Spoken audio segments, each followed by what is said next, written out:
भारत के पूर्व प्रधानमंत्री और प्रख्यात अर्थशास्त्री डॉक्टर मनमोहन सिंह का 92 साल की उम्र में निधन हो गया। दिल्ली के एम्स अस्पताल ने अपनी मीडिया ब्रीफिंग में मनमोहन सिंह के निधन की जानकारी दी है। पूर्व पीएम को 26 दिसंबर की शाम तबीयत बिगड़ने पर दिल्ली के एम्स अस्पताल में भर्ती कराया गया था। शाम 9:51 पर उन्होंने अपनी अंतिम सांस ली। 92 साल के मनमोहन सिंह 2004 से 2014 तक लगातार 2 बार भारत के प्रधानमंत्री रहे। इससे पहले उन्होंने बतौर वित्त मंत्री 1991 में उदारीकरण की शुरुआत करने में अहम भूमिका निभाई थी। मनमोहन सिंह बहुत कम बोलते थे, लेकिन जब भी बोलते थे तो उनके बयान सुर्खियां बन जाते थे। उनमें से कुछ बयानों के बारे में हम आज बात करने वाले हैं।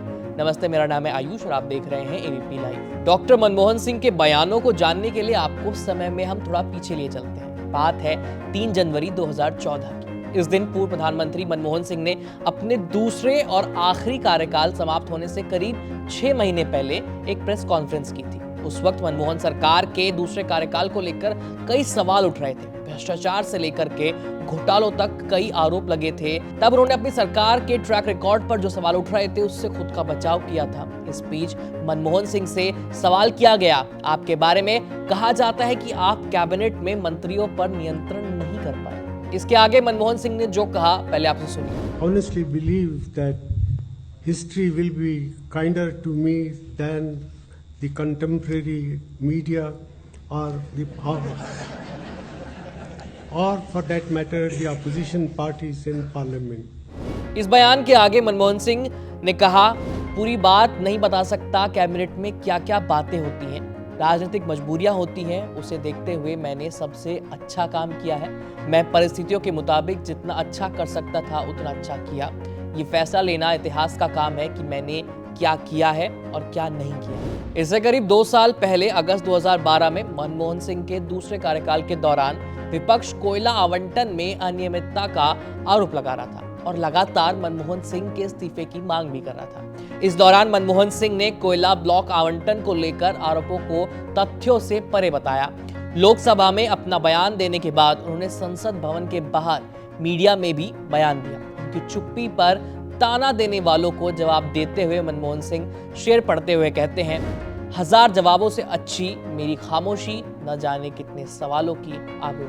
हजारों जवाबों से अच्छी है मेरी खामोशी, न जाने कितने सवालों की आबरू रखी। इसके अलावा मार्च 2011 में भी मनमोहन सिंह ने लोकसभा में अपने भाषण के दौरान शेरो शायरी की थी। दिन था 23 मार्च 2011 का।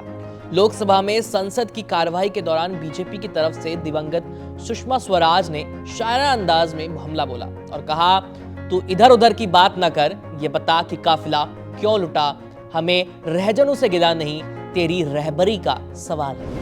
इसी के जवाब में मनमोहन सिंह ने अल्लामा इकबाल का एक शेर पढ़ा जो आज तक संसद के यादगार बयानों में शुमार किया जाता है। उन्होंने सुषमा स्वराज से मुखातिब होते हुए कहा, माना कि मैं तेरी दीद के काबिल नहीं हूँ, तू मेरे शौक को देख, मेरा इंतजार कर। माना कि तेरी दीद के काबिल नहीं हूँ मैं।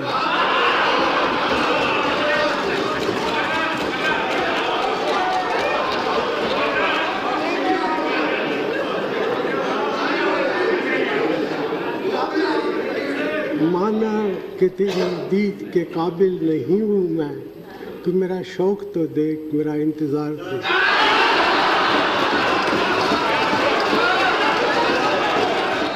पूर्व पीएम मनमोहन सिंह के इस अंदाज को देखकर पक्ष और विपक्ष दोनों ओर के सांसदों के बीच वाह वाह और ठहाके गूंज उठे। खुद सुषमा स्वराज भी मुस्कुराने लगी थी।